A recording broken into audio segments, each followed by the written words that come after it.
यही देखिए, वो बड़ी सी गाड़ी है जिसके बारे में कहा जा रहा है कि इसके ड्राइवर को अभी करंट लगा हुआ है और करंट लगने के बाद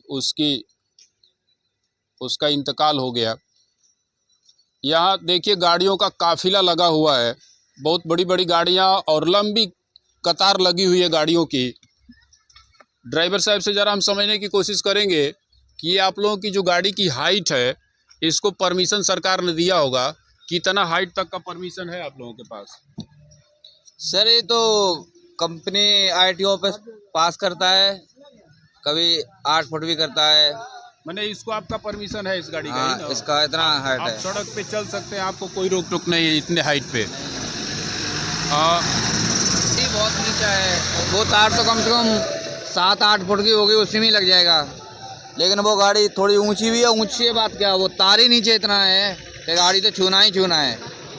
ऐसा सरकार लापरवाही कर रही है भाई, ये करना चाहिए कुछ न कुछ इसका। तो अभी मान के चलो अभी कहा जा रहा है कि वहाँ पर 1 महीने पहले गाड़ी में, जो कि फ्लिपकार्ट की गाड़ी थी, सामान लदा हुआ था, अभी भी उसके कपड़े वहाँ पे जले हुए हैं। होना चाहिए, क्योंकि ऐसे लोग जब कम हो जाएंगे तो फिर ऐसे काम थोड़ा ही चलेगा। हमारे भी तो बीवी बच्चे हैं।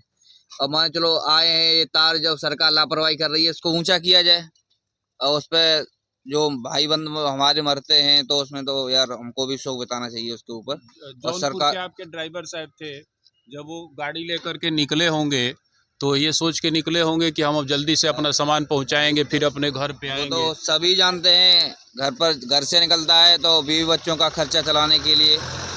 भाई हम लोगों के सामने मजबूरी है, तभी तो पेट पालने के लिए कुछ तो करना पड़ता है। ये तो है नहीं कि हम इतना ही बड़े होते हम तो फिर गाड़ीबाजी क्यों करते। शासन से यही कहेंगे भाई, इसको ऊंचा किया जाए, इसमें कुछ न कुछ तो किया जाए और उसको कुछ न कुछ तो देना पड़ेगा। कुछ क्या किया जाए क्या नहीं किया जाए, बिजली प्रशासन इसको ऊंचा करवाए या फिर इसको लट्ठा लगवा के और ऊंचा करवाए। थोड़ा वो तार ही इतना नीचे आ गया है, उसमें हम लोगों को क्या कर सकते हैं बताओ। ये देखिए, और इस गाड़ी के ऊपर अगर इसकी हाइट थोड़ी सी भी, अगर 1 फुट भी और ऊपर बढ़ी होती तो इनके ऊपर भी करंट का प्रभाव आता। इस गाड़ी के ड्राइवर साहब से भी हम समझने की कोशिश करेंगे कि आखिर जब आपको, ये ज़रा दिखाइए, आपको जब नेशनल परमिट मिला हुआ है और आप राष्ट्रीय राजमार्ग पर चल रहे हैं तो जो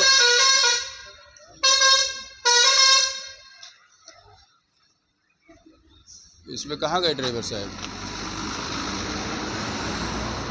सो गए क्या ड्राइवर साहब?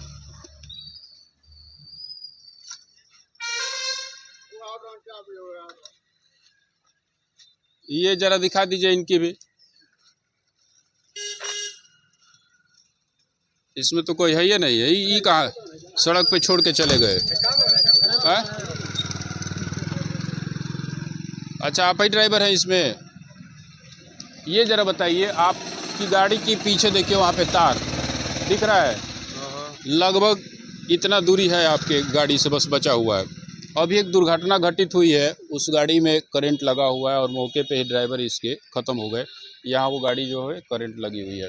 वो आप ही के भाई बंधु थे, जौनपुर के रहने वाले थे। तो गाड़ियाँ लेके आप लोग चलते हैं तो तार अगर सड़कों पे थोड़ा तार ऊंचा होना चाहिए, सुरक्षा मिलनी चाहिए। हमें भी रोड पे चलते हैं हम।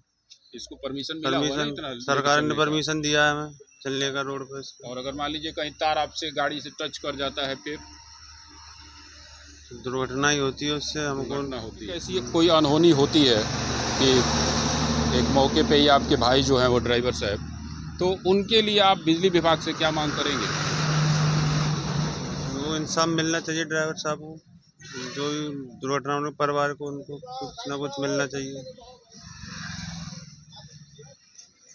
उस परिवार को भी कुछ न कुछ मुआवजा मिलना चाहिए। वह ड्राइवर जो थे अपने घर तो नहीं पहुंच पाए। ये देखिए, ये काफ़िला लगा हुआ है गाड़ियों का और इस काफ़िले में अनगिनत इंडियन गैस लदी हुई टैंकरें हैं। और अगर ऐसी ही अनहोनी होती रहे तो फिर किसी न किसी दिन इस क्षेत्र के लोगों के जान पर आफत आ जाएगी। क्षेत्र की समस्याओं को हम ऐसे उठाते रहेंगे और ऐसी ही खबरों को देखने के लिए हमारे चैनल से आप जुड़े रहिए। हमारे वीडियो को लाइक करिए, चैनल को सब्सक्राइब करिए। जय हिंद। जब लाइन सटा तो चिल्ला कर भागा कूद कर, हाँ। भागा तो गिर गया वहाँ। औरतें वो छत पर सोई हुई थी, वो आवाज़ सुन तो वो पहले आई। आगे दादा आगे तो मैं सब लोग आ जानता, सब तो बनिहार 2 बजे जाता गेहूँ काटा। अभी हमारी उपस्थिति NH-31 पर हुई है और वही NH-31 जो लगातार सुर्खियों में रहा है। यहाँ तक कि विधानसभा में भी इसकी चर्चा की गई माननीय विधायक जी द्वारा। लगातार लोग तरह तरह की समस्याओं को लेकर के NH-31 की शिकायत करते हैं, कभी पटरी का न होना, कभी कुछ, कभी जाम का लगना। लेकिन आज एक ऐसी शिकायत आप तक पहुंच रही है जिसमें कहा गया कि बिजली का तार जो है इस बड़ी सी गाड़ी के ऊपर आता है, टच करता है उसको, और मौके पे ही इसके जो चालक महोदय थे उनका इंतकाल हो जाता है। बॉडी जो है वो प्रशासन द्वारा अंतिम क्रिया के लिए ले जाई जा चुकी है, लेकिन ये गाड़ी देखिए यहाँ पे खड़ी है और ग्रामीणों का कहना है कि सबसे पहले इसमें करंट आता है और इसके टायर को आप देख सकते हैं, इसका टायर फटता है और टायर फटने के बाद जो अगल बगल के लोग हैं दौड़ करके आते हैं और इनको बचाने की कोशिश करते हैं, लेकिन तब तक बहुत देर हो गई थी और मौके पर ही इन्होंने अपना दम तोड़ दिया। देखिए इसकी हाइट देखिए, अगर इसकी हाइट ये बनी हुई है और NH पे ये गाड़ी दौड़ रही है तो बिना परमिशन के तो ये दौड़ नहीं रही होगी। इसको परमिशन दिया गया होगा, किसी ने इसको परमिशन दिया होगा। UP 78 DT 6638 इस गाड़ी का नंबर है और बिना परमिशन के ये इतनी हाइट लेकर के नहीं दौड़ रहा होगा। और ये गाड़ी NH पर आती है और उजियार गांव, कहा जाए कि सरिया विद्यालय के ठीक सामने एक तार लटका हुआ है और उस तार में ये गाड़ी जो है वो चिपक जाती है और गाड़ी चिपकने के बाद टायर फटता है और टायर फटने के बाद ग्रामीण जब दौड़ करके आते हैं, बचाने के लिए कोशिश करते हैं, तब तक इन्होंने दम तोड़ दिया। कुछ लोगों से हम समझने की कोशिश करेंगे।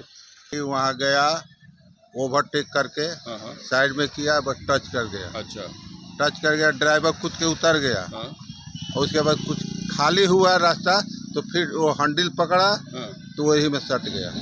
अच्छा, मैंने पहले कूद के उतर गया था। हाँ, फिर उसके बाद हैंडल पकड़ा तो सटा है चढ़ने के लिए। उस समय ट्रक लग रहा है हाँ, कि तार में हाँ, चिपका तार हुआ। में चिपका हुआ था। पहले लोग कह रहे थे, अभी बता रहे थे कि 1 से 1.5 महीना पहले उसी जगह पे। हाँ, ये ऐसा ही टैंकर।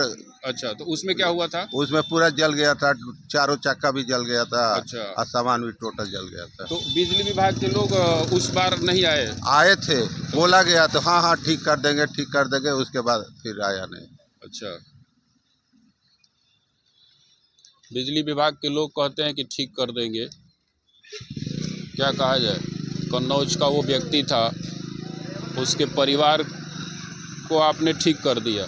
देखिए वही वो जगह है जहाँ पे कहा जा रहा है कि 1 महीने पहले एक दुर्घटना घटित हुई थी जिसमें चलती ट्रक में आग पकड़ लिया और उस आग का कारण ये ऊपर वाला बिजली का तार जो है वो हुआ था। इस बिजली के तार की समस्या तब और बढ़ जाती है जब इसके ठीक बगल में, ठीक दूसरे साइड देखिए एक सरकारी विद्यालय है, एक प्राथमिक विद्यालय है जिसमें छोटे छोटे बच्चे जो हैं वो पढ़ने जाते हैं। और अगर फिर ऐसी कोई दुर्घटना घटित होती है और कोई बच्चा उस ट्रक को छूता है तो फिर वो भी नहीं बचेगा। और दोष चाहे किसी को दिया जाए, बिजली विभाग को दिया जाए या इन बड़ी बड़ी गाड़ियों को दिया जाए, ये दोनों लोग आपस में सामंजस्य बिठाएं और इस बिजली के तार का कुछ न कुछ उचित उपाय तो होना ही चाहिए। ये बताइए कितनी बार आप लोग बिजली विभाग के लोगों को बोले होंगे? रात को सर हम लोग 3-4 बार फ़ोन किए, कोई फ़ोन उठा ही नहीं रहा, सब मोबाइल स्विच ऑफ। अच्छा, हाँ, इस तार के लिए आप लोग बोले होंगे पहले ना, जब पहली बार ट्रक को पकड़ा था। हाँ, इस जब लाइट जब मैंने वो जब घटना घट रहा था तो उसके बाद हम लोग 112 नंबर पे कॉल किए। उसके बाद फिर बिजली विभाग को फ़ोन किए, तभी कोई फ़ोन स्विच ऑफ आ रहा था, कोई उठा नहीं रहा था। शरीर कौन लेकर के गया उसका? बाद में जब पुलिस फोर्स यहाँ पर आई थी तो उसके बाद उठा कर लेकर गए टेम्पू से। हाँ। और कितने लोग थे उसमें? टेम्पू में नहीं, ये बड़ी वाली ट्रक में केवल ड्राइवर था, ड्राइवर था, केवल एक ड्राइवर था। और इससे पहले जो एक घटना घटित हुई थी जिसमें ट्रक में कहा गया कि आग पकड़ लिया है, उसमें भी एक ड्राइवर था, तो वो तो कूद करके भाग गया, अपना जान उसके बचा बाद लिया। ये बिजली विभाग वाले नहीं आए इसको सही नहीं कराने? नहीं, उसके जितना बाद हाँ कभी भी नहीं आए, इसी तरह पड़ा रहता है। हम लोग भी कई बार यहाँ पर जो लाइनमैन है कहते रहते हैं कि ये ठीक करा दीजिए तो हो जाएगा यही करते हैं। लगातार कंटेनर इस पे बड़ी बड़ी गाड़ियां जो है इंडियन गैस लदी हुई गाड़ियां हैं, और अगर कोई ऐसी अनहोनी होती है तो फिर ये पूरा का पूरा क्षेत्र साफ हो जाएगा, कोई बचे उचेगा नहीं। जिम्मेवार अधिकारियों तक पहुंच रही है, चाहे वो सड़क विभाग के हों चाहे वो बिजली विभाग के हो। अगर बिजली विभाग तक पहुंच रही है तो इस तार को आप ऊपर करवाइए, और सड़क विभाग तक अगर पहुंच रही है तो जो ओवरलोडेड गाड़ियां जा रही हैं उन पर आप नियंत्रण करिए, ताकि कोई ऐसी अनहोनी ना हो कि जिसमें किसी के घर का चिराग जो है वो बुझ जाए।